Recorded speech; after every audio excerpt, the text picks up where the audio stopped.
además de las imágenes terribles que vemos por televisión de lo que está sucediendo entre Rusia, la guerra entre Rusia y Ucrania, también tienen un lado económico, un impacto mundial. Para saber cuál es el peso, cómo puede impactar, incluso también, no solo a nivel mundial, sino también en la región y en Uruguay, estamos recibiendo con muchísimo gusto a el economista Germán de Agosto, que con tiempo vamos a poder hablar un poquito más de estos impactos. ¿Cómo andas, Germán? ¿Cómo andas, Pilar? ¿Todo Te bien? hicimos levantar temprano. Sí.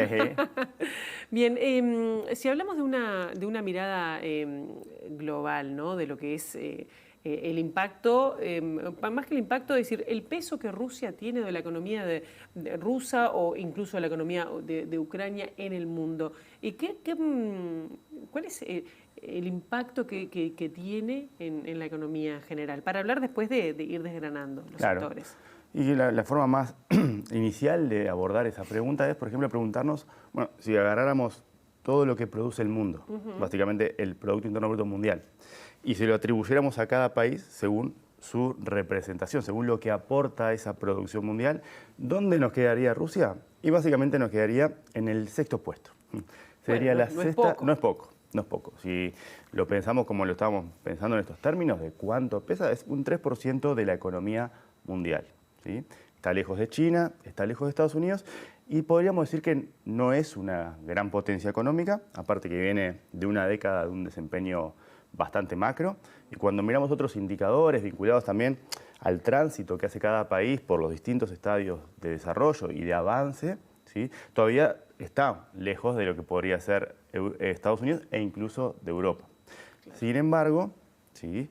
No podemos descartar otro de las dimensiones que es lo que nosotros estamos viendo y que es lo que está repercutiendo en el mundo, más allá de que sí, evidentemente tenemos la sexta economía del mundo, que va a tener una caída de su producción, de su Producto Interno Bruto, bastante significativa, y eso obviamente en un contexto donde todavía no resolvimos todo el conjunto de desafíos y el conjunto de problemas que se derivaron o incluso se profundizaron a partir de la pandemia, sin duda que eso afecta las condiciones internacionales por el lado de lo que es el sector real, lo que nosotros vivimos y palpitamos, ¿sí? Y por el lado de lo que es el sector financiero, que muchas veces es algo como más abstracto, ¿sí? Pero todo lo que pase en ese sector, en ese ámbito financiero, naturalmente repercute sobre un país como el nuestro, que es una economía chiquita y abierta. Estoy pensando en las presiones que puede haber sobre el dólar, en las presiones que puede haber sobre las tasas de interés, que básicamente son determinantes para el costo de financiamiento que enfrenta una economía como la nuestra. Sí, la deuda que tiene Uruguay.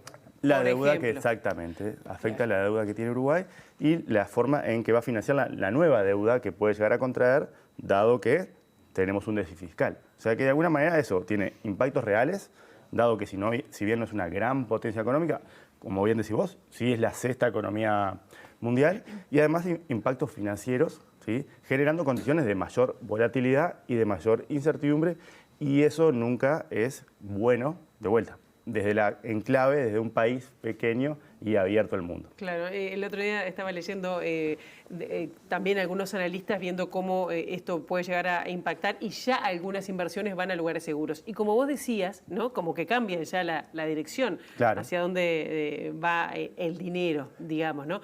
Pero además, que no es menor, es que venimos de 2 años de pandemia, que ya había como un achatamiento en muchos sectores de la economía. Tal cual, es exactamente lo que está pasando, ¿no? No terminamos de transitar ese largo puente de la pandemia, ¿no? Y esa post-pandemia de alguna manera cada vez parece un poquito más lejana, porque todavía tenemos varios coletazos más allá, ¿sí? De lo que pasa con la situación sanitaria propiamente dicha. Claro. Pero en términos económicos todavía estamos tal vez no lejos, pero sí nos falta poder avanzar un poco más para decir, bueno, ahora estamos en la post-pandemia, podemos sentarnos a pensar todos los desafíos que teníamos antes y todos los desafíos que se profundizaron. Claro. Y sobre eso... Germán, no, porque yo estaba pensando, los primeros afectados, o que pienso por el petróleo, por el gas, puede llegar a ser, en primer lugar, Europa, ¿no? Exactamente. Pero, ¿qué nos toca a nosotros? Ahí va, porque nosotros nos dijimos, bueno, si tuviéramos que descomponer los distintos tipos de efectos que tenemos, dijimos uno sobre el dinamismo de la recuperación mundial, que todavía, como bien vos decís, no está consolidada. Luego, un conjunto de efectos o de implicancias financieras. Y luego lo que estamos viendo que es, bueno, si bien no es una gran potencia económica, sí es muy importante en muchos mercados de materias primas. Las materias primas, por definición, que a muchos se refieren como commodities, son los bienes que por su propia naturaleza no se suelen distinguir, ¿sí? Y eso se traduce en que su precio no se diferencia. Básicamente, la soja que nosotros podemos llegar a exportar no es muy distinta a la soja que puede llegar a exportar Argentina. No hay un valor agregado significativo que diferencie un producto del otro. Son como los productos base, por decirlo así. Hablamos de la carne, el arroz, la lana. Exacto. ¿No? Productos que por su naturaleza no se distinguen uno de otros y de alguna manera no es tan distinto de dónde provengan. Claro. ¿Sí? Pero básicamente tanto Rusia como Ucrania, porque ahí cuando nosotros veíamos recién el peso de Rusia decíamos, bueno, la sexta economía, está bien, pero si vamos a Ucrania ya nos alejamos muchísimo. Claro. Pero ambos países son importantes jugadores en el mercado de alimentos y en el mercado de los precios energéticos. Entonces, lo primero que va a recibir de forma más dura el mundo es un empuje de la inflación. Claro. ¿Sí? Y eso es algo que siempre afecta el bienestar de las personas porque nos erosiona la capacidad de poder comprar bienes y servicios. Suben los precios. Suben los precios y con la implicancia de que no suben tampoco de forma pareja. Los precios que más suben son los precios que son más sensibles. Y eso es lo que está pasando en el mundo. Claro. O sea, ya veníamos con un empuje inflacionario. Estados Unidos tiene la inflación más alta de los últimos 40 años. Europa también está teniendo problemas vinculados a los precios y ahora tenemos esto que nos genera un segundo escalón, ¿sí? Que ahora cuando lo aterricemos a nuestro país vamos a poder ver de forma más desgranada las implicancias, ¿sí? Y lo que de alguna manera lo que podemos esperar, porque esto claro te cambia completamente el panorama que vos te podías imaginar un mes atrás. Claro, las exportaciones de Rusia básicamente impactan directamente en Brasil y en México, ¿no? Pero también a nosotros también nos afecta. Capaz que en menos grado, pero siendo un país chiquito también. No, sí, sin duda. Y las exportaciones también, productos lácteos, estamos hablando por ejemplo, algunas de las empresas, Conaprol es una de las más impactadas, ejemplo, sí. Calcar, que ya venía de una situación además complicada. Exacto, ¿no? Cuando nosotros pensamos, otra forma de verlo, cuando analizamos este tipo de cosas, y bueno, ¿cuánto pesa determinado país en nuestro intercambio comercial? Sea cuando entran las cosas, cuando importamos, o sea, cuando las sacamos y las exportamos, y ahí no es significativo el peso, pero eso desde una perspectiva macroeconómica, desde una perspectiva agregada, las exportaciones de Rusia y las importaciones representan el 1% del total. Pero si yo como empresa exporto todo ahí, o exacto, el 50% me impactan todo. Por eso estamos hablando, desde la perspectiva macro se podrá escuchar, bueno, no tiene un peso relevante que vaya a tener impacto significativo, pero en ese 1%, por más pequeño que sea, alguien lo habita a ese 1%. Y probablemente ese 1% no tenga una forma clara de desdoblarse y poder decir, bueno, voy para ese otro lado. Entonces hay que siempre ser cuidadosos a la hora de analizar, porque por más poco significativo que sean términos agregados para el país, siempre va a ser determinante para un conjunto de empresas que tienen un conjunto de trabajadores, ¿sí? Y que tienen determinadas cosas que dependen. Y si tuviéramos que decir, ahí sí ya te pido un resumen, ¿viste cómo es esto? Del impacto en las empresas y en los precios uruguayos. ¿Qué podemos esperar?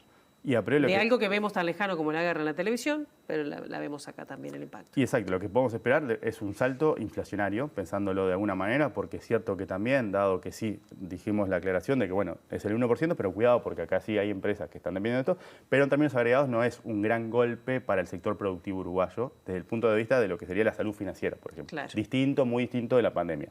Pero por el lado de los precios es algo que ya lo estamos viendo.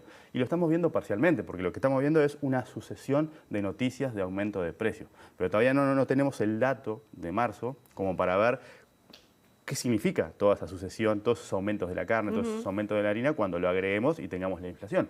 Y lo que hoy podemos decir, por ejemplo, es que la inflación del próximo mes, o sea, la inflación del mes de marzo, se ubicaría más en el entorno de 9,5. Y eso es un salto importante sobre una inflación que ya estaba alta. Tenemos una inflación de 8,9%, lo cual es un nivel bastante alto en el sentido de que está por encima del rango meta, por un lado, está por encima de las metas oficiales, por el otro, y justamente nos está profundizando el poder de compra con la particularidad de que lo que vamos a ver aumentar más es justamente los alimentos. Porque vos decís la inflación es 8,9%. Sí. Ese es un promedio general de cómo evoluciona todos los productos que están dentro de la canasta. Desde la manteca hasta ramos de rosas tenemos, por ejemplo, en la canasta de consumo. Pero vos podés descomponer esa canasta y decir, bueno, yo quiero analizar o meterme dentro de determinados procesos. Por ejemplo, ¿cómo va a afectar esto a la población más vulnerable? Entonces, podés reorganizar todo y, por ejemplo, ponderar más lo que es los alimentos. Bien. Para todos. Vamos a tener que hacer solo de cómo va a impactar los alimentos en un próximo encuentro. ¿Ya se nos terminó el tiempo? Ya se nos terminó. Pero bueno, queda planteado. Me asusta la inflación de marzo. La analizaremos. Lo analizaremos. Gracias, Germán. Por favor. Y seguimos con Josema, ¿eh?